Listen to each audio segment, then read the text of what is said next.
চারটে সিরাপ শেষ হলো, তাও কাশি কিছুতেই কমছে না, তাই বানিয়ে নিচ্ছি মনের মতো করে একটু চা। দারচিনি, বড় এলাচ, ছোট এলাচ, লবঙ্গ, আদাও দিয়ে দিলাম, চাও দিয়ে দেবো, আর চিনি বদলে দেবো মধু। আমার কাশি হলে সারাদিনে 2-3 বার এরকমভাবে চা বানিয়ে খাই, তাতে কাশিটা একটু কমও হয় আর খুব গলাটার আরামও হয়। চায়ের সাথে তো টা একটু চাই নাকি। আর এই পাউরুটিগুলো একদম পাথরের মতো শক্ত হয়ে গেছে। 2টো ডিম আর সামান্য দুধ দিয়ে এটা 5 মিনিট মতো ভিজতে। এখন এর মধ্যে অ্যাড করবো পেঁয়াজ, কাঁচা লঙ্কা, সামান্য নুন, তাওতে সামান্য অলিভ অয়েল দিয়ে এটাকে এখন আমি ফ্রাই করে নেব। খুব অল্প তেলেই এটা বানিয়ে ফেলা যায় এবং খুব টেস্টিও হয় খেতে।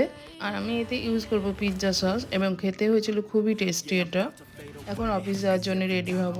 এই ধরনের ব্যান্ড আমার ভীষণ ভালো লাগে। ক্লিন করতে গিয়ে মেয়ে ছোটবেলায় একটা ড্রয়িং খুঁজে পেলাম, যার মিনিংটা খুবই সুন্দর। ছেলে যখন ছোট ছিল তখন মা কোলে নিয়ে রয়েছে, আর মা যখন বৃদ্ধ হচ্ছে তখন ছেলে কোলে নিয়ে রয়েছে।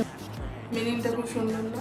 Morning guys, welcome back to my channel. এখন আমি অফিসে যাচ্ছি, আবার আসলে দুপুরবেলা লাঞ্চ টাইমে দেখা হবে। তো ব্লগটা তোমরা দেখতে থাকো। এই ছিল আজকে দুপুরের মেনু।